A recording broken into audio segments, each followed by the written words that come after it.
For years, the NFL played cat and mouse with the city of Los Angeles. Every so often a team in, say, Minnesota, would threaten to move to LA in an effort to crowbar concessions out of its government leaders back home. Once the team got public financing, it stayed put.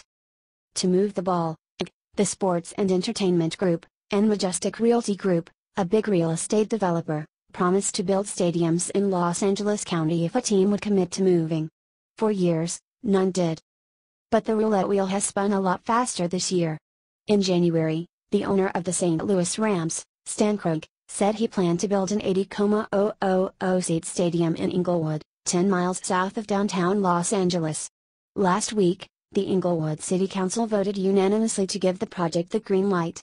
The Rams switched to a year-to-year lease at the Edward Jones Dome in St. Louis, giving them the flexibility to move. Alarmed by the possibility that the Rams could move back to Los Angeles, the San Diego Chargers and the Oakland Raiders last month said they would build their own stadium in Carson, about 15 miles farther south. The move was viewed as a way for the teams to maintain leverage in stadium negotiations with their home cities and potentially forestall the Rams. In the blink of an eye, the N.F.L. went from shadow boxing to boxing in Los Angeles.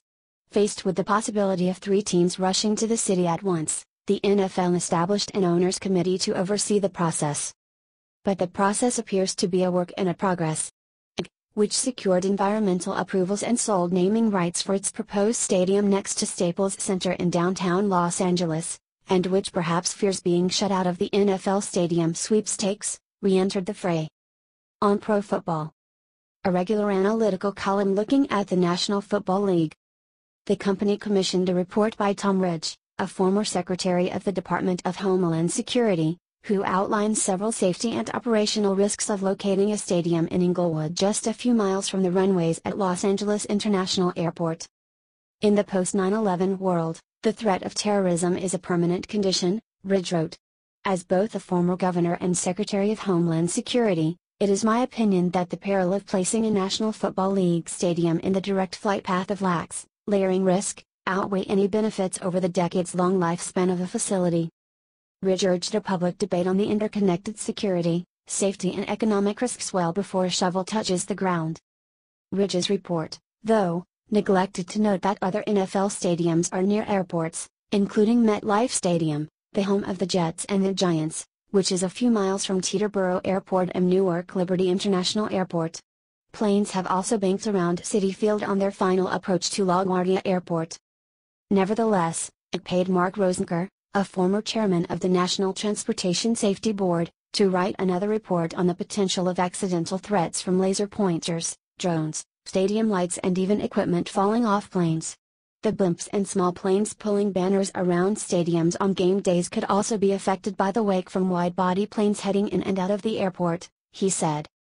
Why potentially site an 80,000-person stadium right near the third or fourth busiest airport and not expect there to be some risks? Rosenker said in an interview. Is it the only place in the Los Angeles metropolitan area where you could build such a building?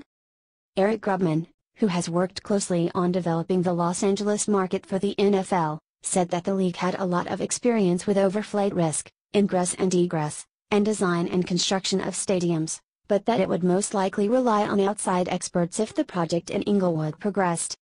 The Rams, as well as the Raiders and the Chargers, have been in contact with the league about their plans, but the league will begin a formal review of their proposals only if one or more of the teams applies to relocate.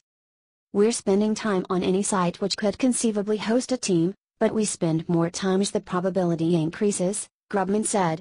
Now that the Inglewood site is entitled and Carson is along that process, we're spending more time looking at them. Russ Stanton, a spokesman for Kroenke and Stockbridge Capital Group, which proposed the stadium in Inglewood, declined to comment on the findings of the reports. Michael Roth, a spokesman for declined to comment on why the company commissioned the reports. With potentially billions of dollars at stake, it is no surprise that developers are using sharp elbows to nudge out rivals.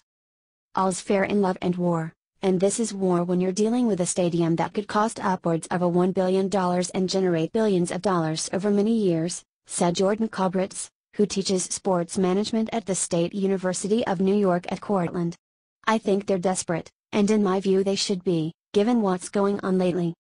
David Carter, who teaches sports business at the University of Southern California, said the reaction from the league was part of a larger and somewhat inevitable process. When stadium proposals are first announced, their advocates have the first say. Then critics mobilize in opposition and try to derail the progress. For many years, the Southern California market was a carrot, said Carter, who previously advised a developer as well as Los Angeles and several other cities that tried to lure an NFL team. These days, there are a bunch of people running around with sticks.